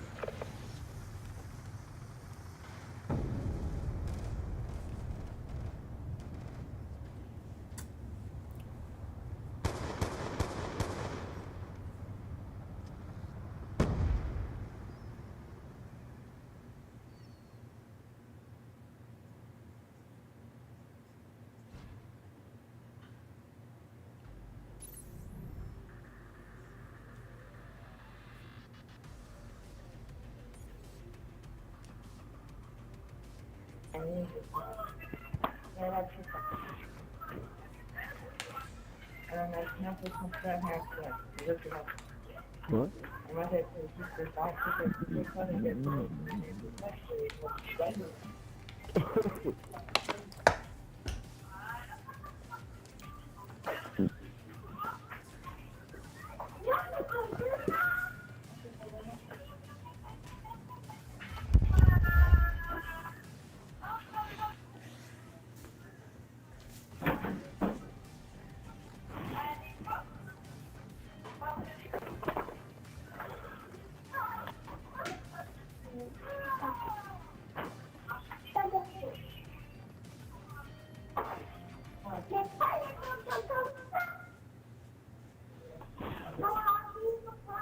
Ja?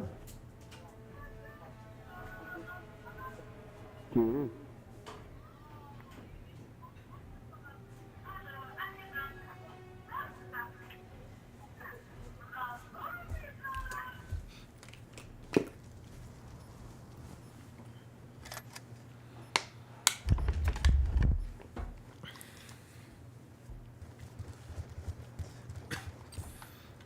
Hardcore team deathmatch.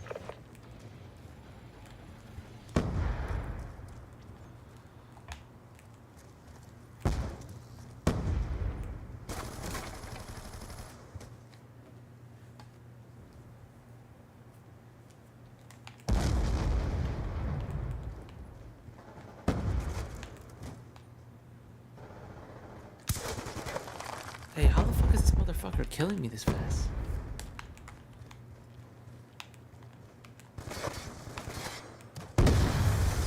Fucking bags.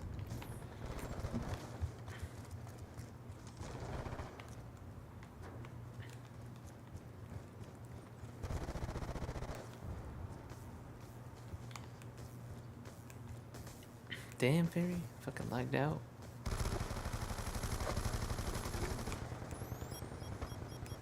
Hope you get back in, little kid.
Team deathmatch.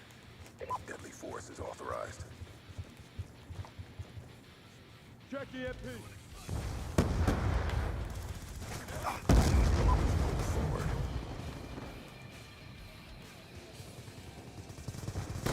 On your feet! Let's go! On your feet! Right.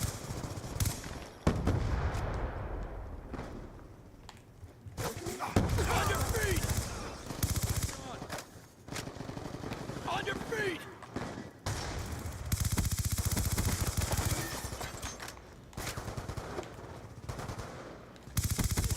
Hell Another yeah, kill. Hunted edition. Gun down, stand by. Damn. Hostile UAV What the hell is above. this?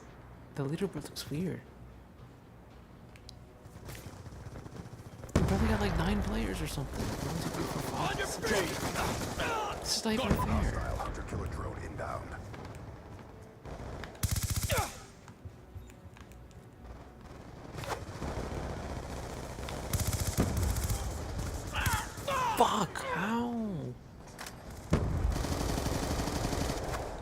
sounds like a hacker, bro.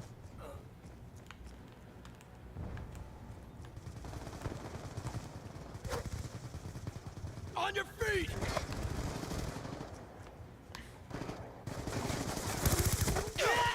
On your feet!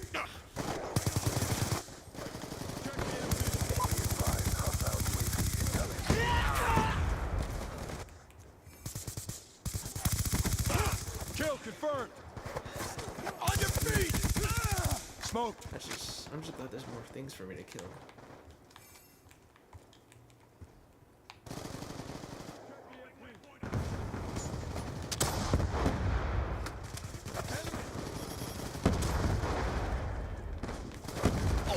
What the fuck, bro? He's actually... Be advised, hostile UAV incoming. ESP up! I'm gonna look at more of his kill games. He's a fucking camping piece of shit.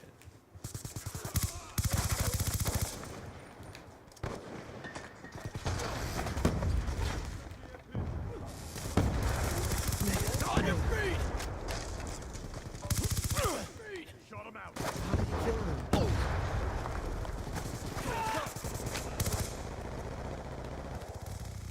Be advised, hostile counter UAV online. Hell yeah. We crossfired each other. Oh, bitch.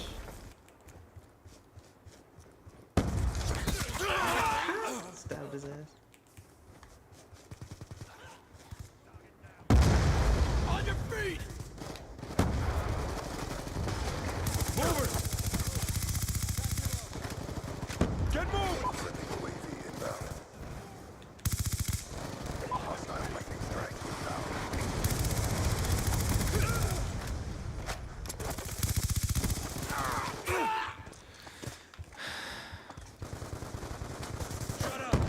Barry should get back on, bro. Help us out. We're gonna get freaking shit rocked. Enemy with weapon! Reloading! Dumbass. Should have faster hands, slow ass hands. Stupid ass. Mission compromised. Stand by for further orders.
How?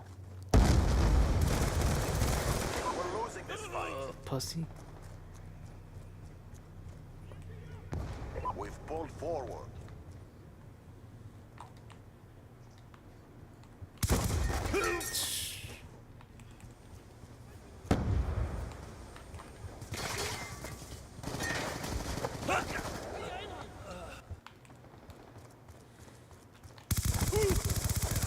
We've lost the lead. I'm excited this fucking pussy did anything.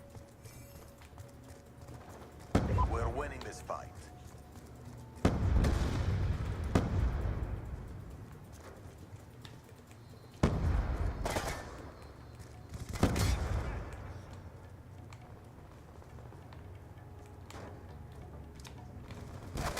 We're losing this fight. Fuck off. UAV inbound.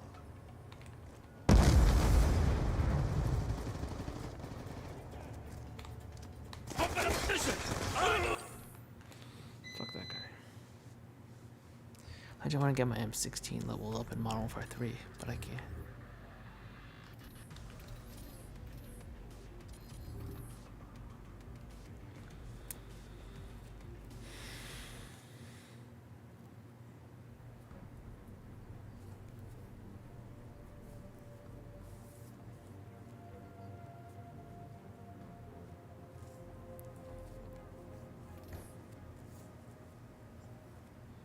Hey, look, it's Monkey D. Luffy, the anti-cartel mascot.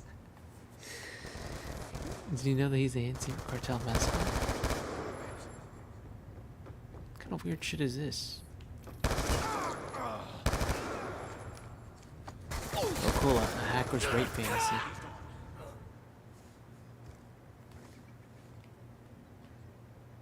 Ooh, I'm gonna go back on Modern Warfare 3.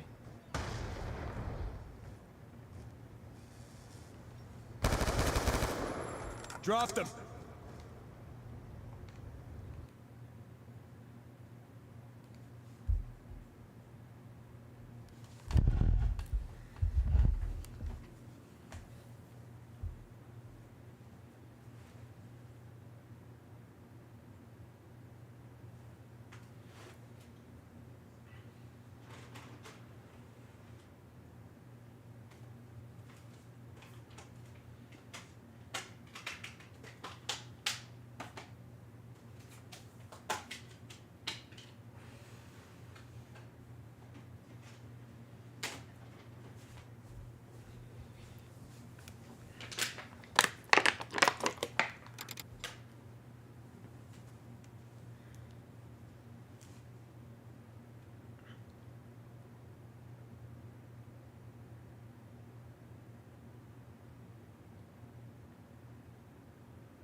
Please, last game.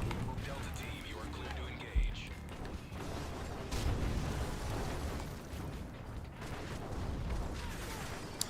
99. I need this game, bro.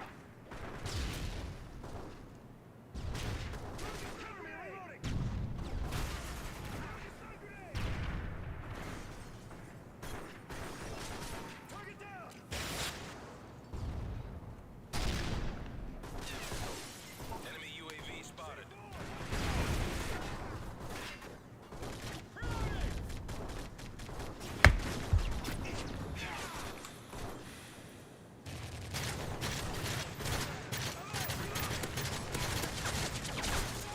Nice. UAV online.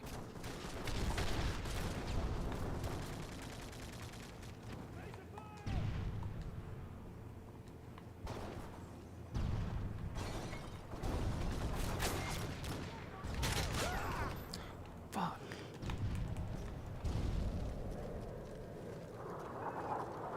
Nope. Oh man. I'm a tank. Tank from the fog. And I'm not talking fat bitches. Fuck. Too many people at once. Fucking, I'm gonna just show up with the other face.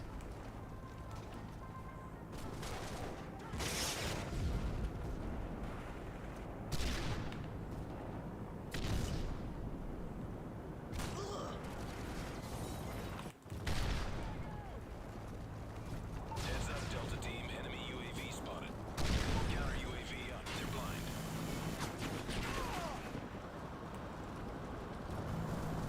Hostiles jamming our radar.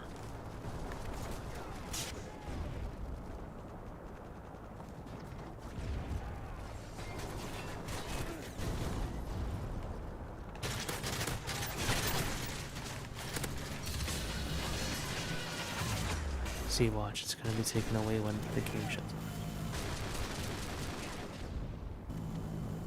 Enemy UAV spotted.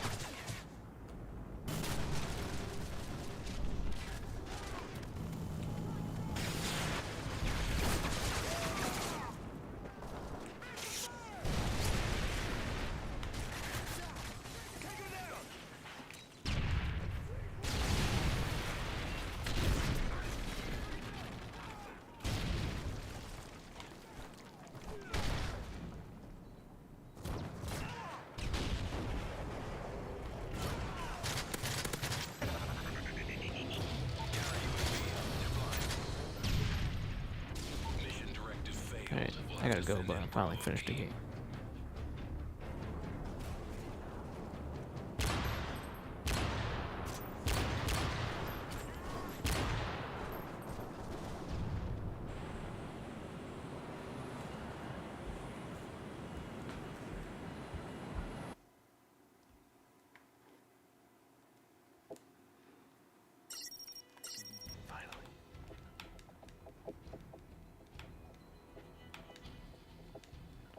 Wish I could play for longer, but I can't. Maybe I'll stream again